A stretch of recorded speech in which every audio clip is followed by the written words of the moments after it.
Book 6, Canto 1, The Word of Fate. Even as he sang, and rapture stole through earth-time and caught the heavens, came with a call of hoofs as of her swift heart hastening, Savitri. Her radiant tread glimmered across the floor.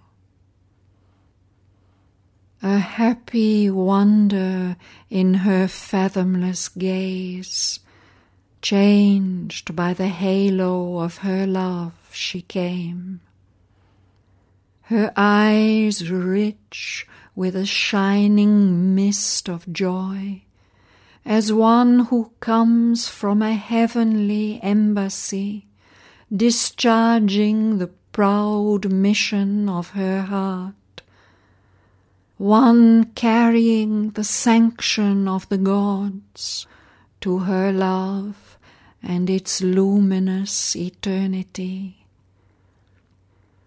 She stood before her mighty Father's throne, and, eager for beauty on discovered earth, transformed and new in her heart's miracle light, saw like a rose of marvel, worshipping the fire-tinged sweetness of the Son of Heaven.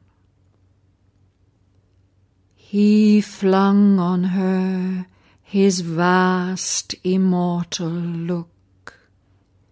His inner gaze surrounded her with its light, and raining back knowledge from his immortal lips, he cried to her, "Who is this that comes, the bride, the flame-born, and round her illumined head pouring their lights, her hymeneal pomps move flashing about her?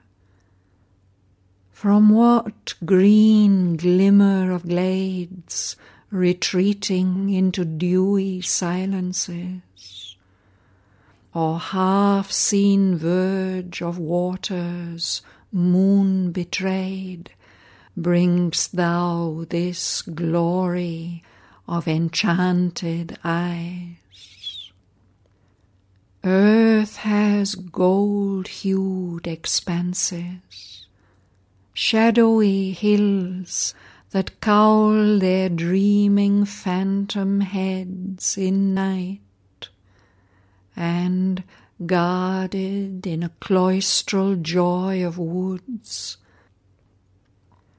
screened banks sink down into felicity, seized by the curved, incessant, yearning hands and ripple passion of the upgazing stream. Amid cool-lipped murmurs of its pure embrace, they lose their souls on beds of trembling reeds. And all these are mysterious presences, in which some spirit's immortal bliss is felt, and they betray the earth-born heart to joy.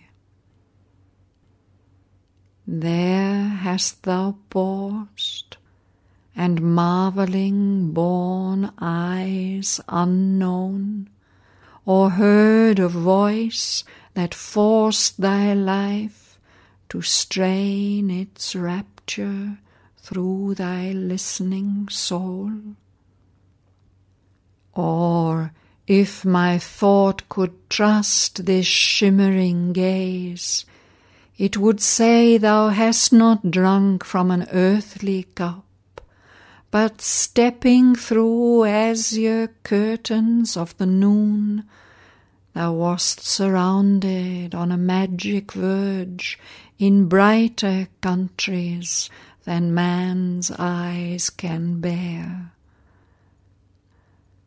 Assailed by trooping voices of delight, and seized mid a sunlit glamour of the boughs in fairy woods, led down the gleaming slopes of Gandhamadan, where the Apsaras roam. Thy limbs have shared the sports which none has seen, and in God haunts thy human footsteps strayed. Thy mortal bosom quivered with God's speech, and thy soul answered to a word unknown. What feet of gods, what ravishing flutes of heaven have thrilled high melodies round, from near and far approaching through the soft and revelling air, which still surprised thou hearest. They have fed thy silence on some red, strange, ecstasied fruit, and thou hast trod the dim moon peaks of bliss. Reveal, O winged with light, whence thou hast flown, hastening bright-hued through the green tangled earth, thy body rhythmical with the spring bird's call. The empty roses of thy hands are filled only with their own beauty and the thrill of a remembered clasp, and in thee glows a heavenly jar, thy firm, deep-honied heart, new-brimming with a sweet and nectarous wine. Thou hast not spoken with the kings of pain. Life's perilous music rings yet to thy ear, far melodied, rapid and grand, a centaur's song, or soft as water plashing mid the hills, or mighty as a great chant of many winds. Moon bright thou livest in thy inner bliss. Thou comest like a silver deer through groves of coral flowers and buds of glowing dreams, or fleest like a wind goddess through leaves, or roamst, O ruby-eyed and snow-winged dove, flitting through thickets of thy pure desires in the unwounded beauty of thy soul. These things are only images to thy earth, but truest truth of that which in thee sleeps. For such is thy spirit, a sister of the gods, thy earthly body lovely to the eyes, and thou art kin in joy to heaven's sons. O thou who hast come to this great perilous world, now only seen through the splendor of thy dreams, where hardly love and beauty can live safe. Thyself a being dangerously great, a soul alone in a golden house of thought, has lived walled in by the safety of thy dreams. On heights of happiness, leaving doom asleep, who hunts unseen the unconscious lives of men. If thy heart could live locked in the ideal's gold, as high, as happy might thy waking be. If for all time doom could be left to sleep. He spoke, but held his knowledge back from words. As a cloud plays with lightning's vivid laugh, but still holds back the thunder in its heart, only he let bright images escape. His speech, like glimmering music, veiled his thoughts. As a wind flatters the bright summer air, pitiful to mortals, only to them it spoke of living beauty and of present bliss. He hid in his all-knowing mind the rest. To those who hearkened to his celestial voice, the veil heaven's pity throws on future pain, the immortal sanction seemed of endless joy. But Aswapati answered to the seer. His listening mind had marked the dubious close. An ominous shadow felt behind the words.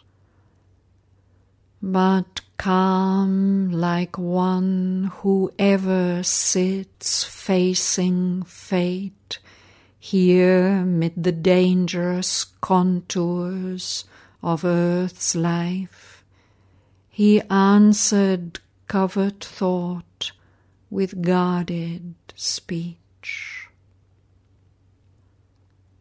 O deathless sage, who knowest all things here, if I could read by the ray of my own wish through the carved shield of symbol images which thou hast thrown before thy heavenly mind, I might see the steps of a young godlike life happily beginning, luminous-eyed on earth. Between the unknowable and the unseen, born on the borders of two wonder worlds, it flames out symbols of the infinite and lives in a great light of inner suns. For it has read and broken the wizard seals. It has drunk of the immortal's wells of joy. It has looked across the jewel bars of heaven. It has entered the aspiring secrecy. It sees beyond terrestrial common things and communes with the powers that build the worlds, till through the shining gates and mystic streets of the city of lapis lazuli and pearl, proud deeds step forth, a rank and march of gods. Although in pauses of our human lives, earth keeps for man some short and perfect hours, when the inconstant tread of time can seem the eternal moment which the deathless live, yet rare that touch upon the mortal's world. Hardly a soul and body here are born in the fierce, difficult movement of the stars, whose life can keep the paradisal note.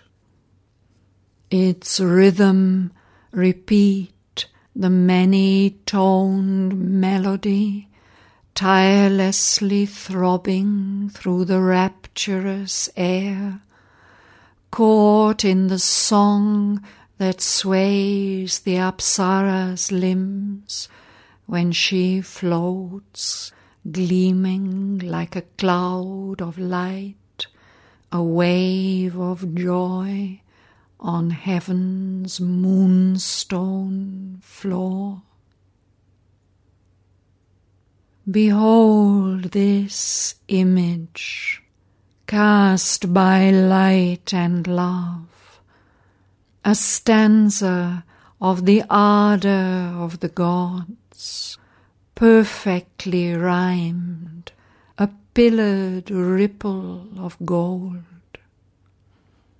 Her body, like a brimmed pitcher of delight, shaped in a splendour of gold-coloured bronze, as if to seize earth's truth of hidden bliss.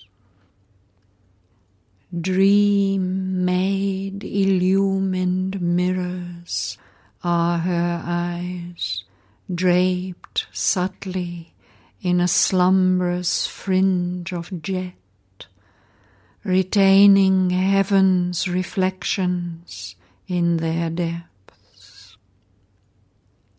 Even as her body, such is she within. Heaven's lustrous mornings gloriously recur, like drops of fire upon a silver page, in her young spirit, yet untouched with tears. All beautiful things eternal seem and new to virgin wonder in her crystal soul. The unchanging blue reveals its spacious thought. Marvellous the moon floats on through wandering skies. Earth's flowers spring up and laugh at time and death. The charmed mutations of the enchanter life race like bright children past the smiling hours. If but this joy of life could last, nor pain throw its bronze note into her rhythmed days. Behold her, singer with the prescient gaze, and let thy blessing chant that this fair child shall pour the nectar of a sorrowless life around her from her lucid heart of love. Heal with her bliss the tired breast of earth, and cast like a happy snare felicity. As grows the great and golden bounteous tree, flowering by Alakananda's murmuring waves, where with enamoured speed the waters run, lisping and babbling to the splendour of morn, and cling with lyric laughter round the knees of heaven's daughters, dripping magic rain, pearl bright, from moon gold limbs and cloudy hair. So are her dawns like jewelled leaves of light, so cast she her felicity on men. A flame of radiant happiness she was born, and surely will that flame set earth alight. Doom surely will see her pass and say no word. But too often here the careless mother leaves her chosen in the envious hands of fate. The harp of God falls mute, its call to bliss, discouraged, fails mid earth's unhappy sounds. The strings of the siren ecstasy cry not here, or soon are silenced in the human heart. Of sorrow's songs we have enough. Bid once her glad and griefless days bring heaven here. Or must fire always test the great of soul? Along the dreadful causeway of the gods, armoured with love and faith and sacred joy, a traveller to the Eternal's house, once let unwounded pass a mortal life.